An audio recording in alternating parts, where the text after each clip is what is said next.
بہت ہی جلیل القدر صحابی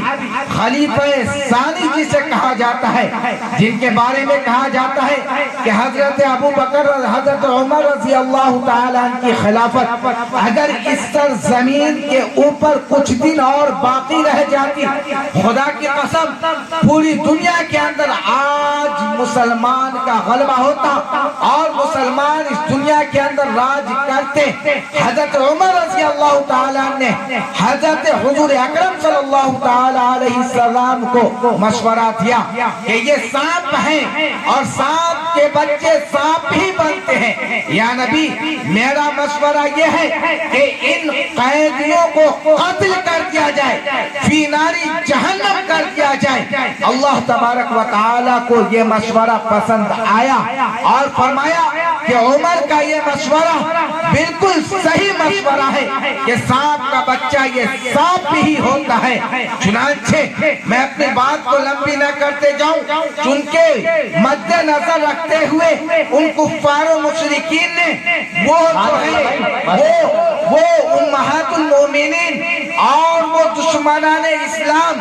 دشمنان مومنین، حضور کے دشمن، قرآن کریم کے دشمن، وہ اصحاب بدر کے دشمن، وہ 1 سال کے بعد جنگ احد کا اعلان کیا، مسلمانوں کو للکارا اور مسلمانوں کے ایمان کو آزمایا۔ چنانچہ صحابہ کرام کی جماعت حضور اکرم صلی اللہ علیہ وسلم کے اشارے پہ جنگ احد کے لیے روانہ ہوئے۔ جنگ احد جن کی تاریخ آپ کو معلوم ہے، اسے آپ اپنے نظروں کے سامنے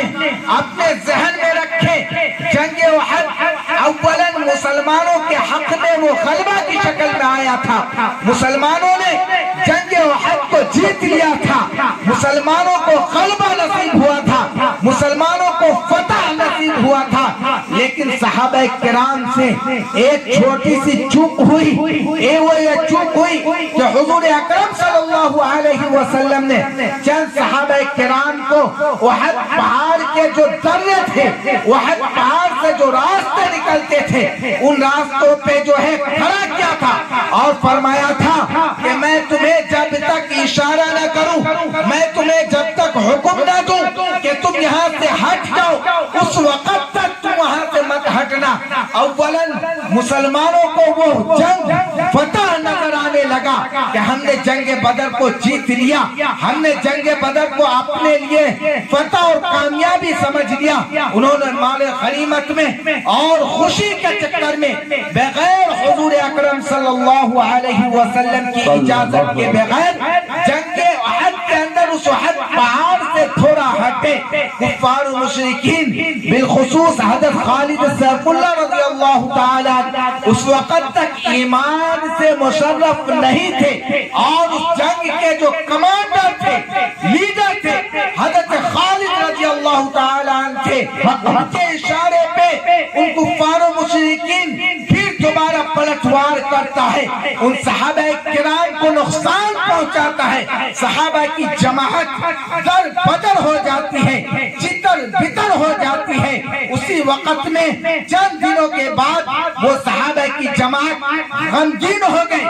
سست پڑنے لگے۔ فوراً اللہ تبارک و تعالیٰ نے اس آیت کریمہ کو نازل فرمایا، وَلَا تَهِنُوا وَلَا تَحْزَنُوا وَأَنْتُمُ الْأَعْلَوْنَ إِن كُنتُم مُؤْمِنِينَ۔ مسلمانوں کی جماعت، تم حق میں ہو، تم اسلام پہ ہو، تم ایک اللہ کو ماننے والے ہو، تم غمگین مت ہو، تم سست مت پڑو۔ وَأَنْتُمُ الْأَعْلَوْنَ إِن كُنتُم مُؤْمِنِينَ، تم ہی سر بلند رہو گے، تمہاری حکومت دنیا کے اندر باقی رہے گی، تمہاری عزت و خرو رہے گی۔ لیکن اللہ تبارک